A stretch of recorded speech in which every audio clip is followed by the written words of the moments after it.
So I encourage you to pick a song a month. What I call it a song study. I have a song study method where I break it down, focus on breath, voice quality or your vocal sound choices, and then filtering.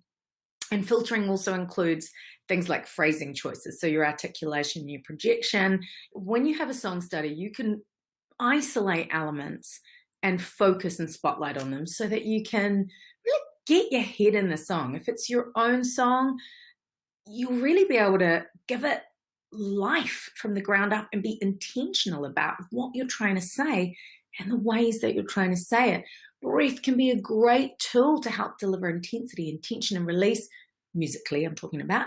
And along with the same with understanding what voice qualities are being used and what emotional weighting they carry naturally. These things can really help. And if you break a song down and really focus on it, that's the best way to unlock your opportunities to deliver it really well. If you're doing a cover, it's a great way of studying other people's styles and potentially how you would like to reinterpret. Would you tell the story in the same way? You have some options. There is nothing wrong with telling the story exactly the same way, but wouldn't it be great to know that you have some tools at your disposal in your singer's toolkit to make some great choices to reinterpret music? Get your song studies happening. Post some clips on YouTube. Do some live streams.